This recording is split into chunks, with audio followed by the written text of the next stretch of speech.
Ask, and it will be given to you. Seek, and you shall find. Knock, and the door shall open. That's Matthew 7, verse 7. Now, in a recent video, I asked you guys if you wanted to see a complete breakdown of my Ferrari. Shouldn't say that, because Ferrari is like notorious for cease and desist letters. But red, beautiful J. Allen 6-dasher build. So this is a rifle that has been on the channel a lot lately, because I've been shooting quite a bit of precision rifle matches. Now, ever since I got into precision rifle, that was back in 2016, the J. Allens, or the JAEs as they're also known, was one of the chassis to have. And if you had one of those, you were pretty baller. And I always wanted one. Fast forward a couple of years down the line, they run into some trouble with the business, and MDT comes to the rescue and buys J. Allen, and they've recently reintroduced these to the wild. Now, this is probably the most expensive chassis you can buy. It is very, very expensive, but when you see them in person, and by the way, this is like a pre-production version. This is not the version that will actually ship.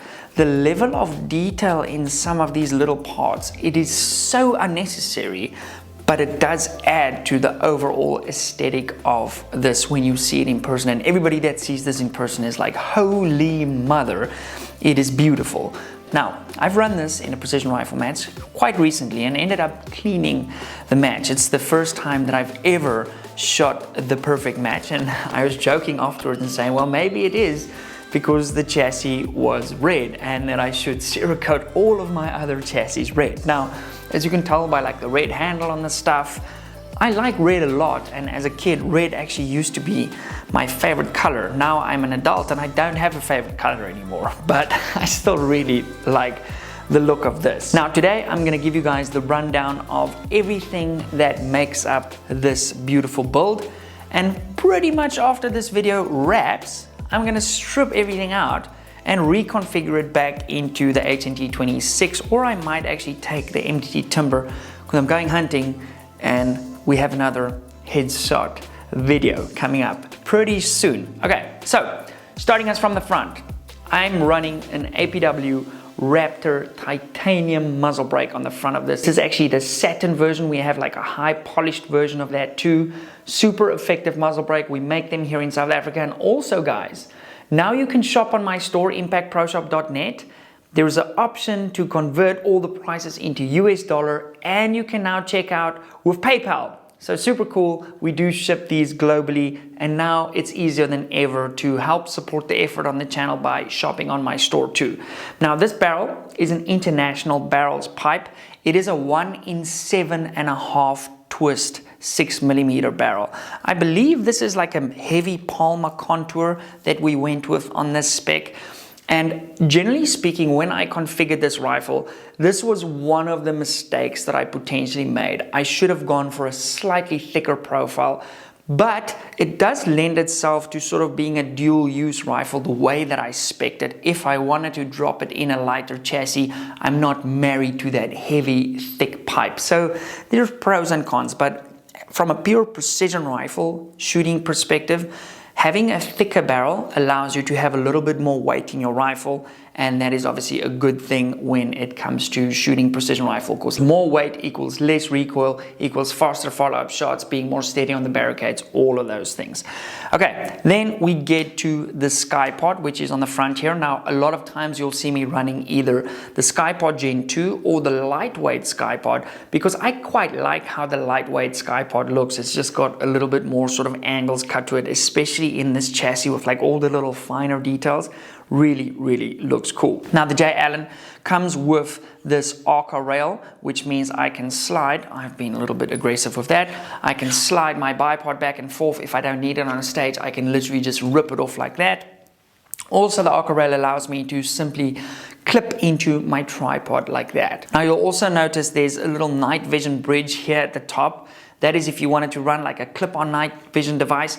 I'm not running anything on this. I just like the way it like rounds off the front. It looks really cool. And there's some little bits of Picatinny rail and stuff on the side here. I possibly do not need those. I actually 100% don't need those. But if I wanted to use my sort of DIY GoPro mount to film stuff while shooting this, it does help to have them there. It's also interesting to see how they did these sort of M-LOK slots on the side. They're sort of like a version of M-LOK. The IBI pipe is married to a Bat Machine TR action. Now, this action probably almost broke the internet the other day. It is ridiculously smooth, and a lot of guys ask, Pete, how do you get an action so smooth? Well, first of all, this is one of the best actions in the world. There's a lot of great actions out there. The Bat Machine TR, if you're looking to do a precision rifle build, is absolutely ridiculous. I've had the pleasure of owning multiple custom actions over the years, and the Bats are right up there with like some of the smoothest bolts you'll get. Then on the tippity top, I'm running a Gen 3 Razor with the EBR-7D reticle. I've mentioned this before. I actually like the EBR-C reticle, and I wish that that was an option for me in this scope for this specific discipline that I use this rifle for. Running Vortex rings with a little springboard mount. More on this mount in a future video. I've got my little dope card on the side here. Then my on switch, for lack of a better description, is a TriggerTech Diamond. Now I like to run 2-stage triggers, so that means I have that little bit of take up right there before I get to my wall, and then I have about an 8-ounce break on my trigger. Now I run 2 stages for a very specific reason, because I use this rifle in a hunting configuration too. If this was purely a precision rifle, where I was only shooting matches with this, I would potentially go to a single stage trigger. Now on the 2-stage, I like the fact that I can squeeze through that first stage and wait on my wall when the animal is in the optimal position, it's turning its head or its proper broadside, then I can crack that shot right when I need to. What's really cool about this chassis, it does have an adjustable magazine well. Now I run these MDT6 BR mags, and what's really cool, as I said, you can tune this mag well to determine how tight you want this to be in. Now with most chassis systems, and that's I guess one of the lacks of this specific chassis, is that it doesn't have that proper barricade stop like you would have on something like the ACC Elite. Now what this means is, if you put your little shooting bag down on an obstacle and you come into that shooting bag and you're pushing against your magazine like that, you guys can see there's some movement over there.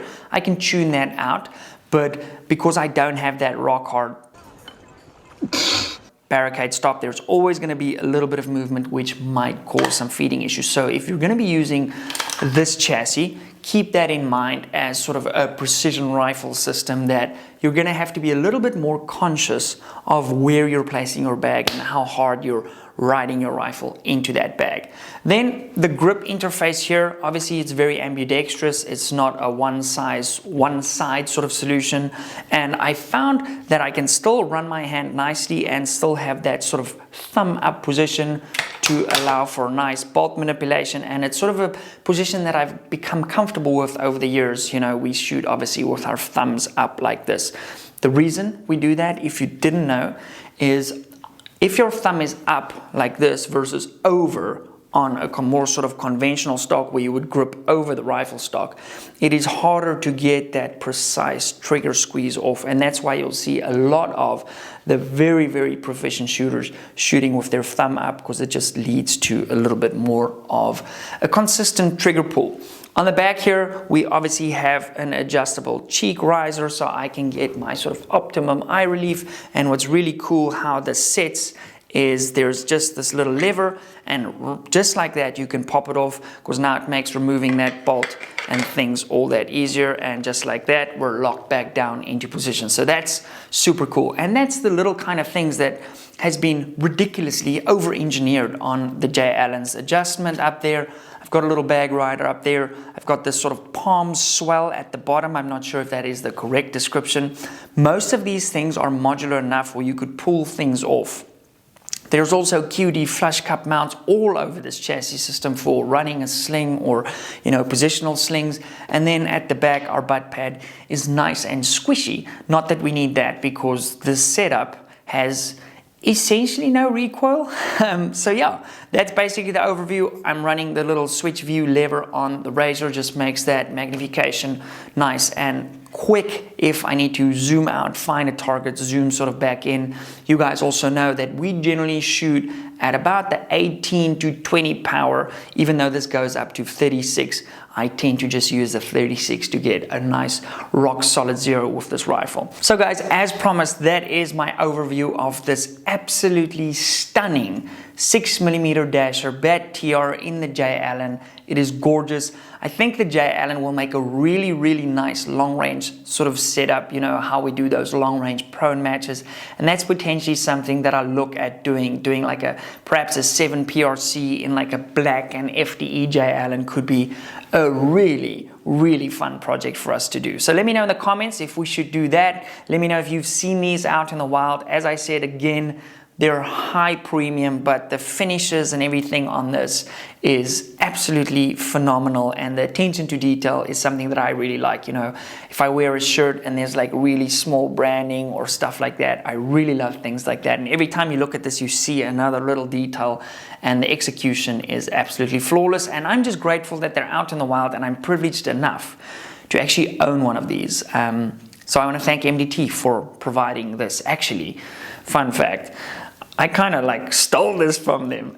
No, just kidding. After SHOT Show in 2022, when they just sort of announced that they acquired J. Allen, I went to SHOT Show and they had this red one, and there's actually still like some 3D printed parts on this.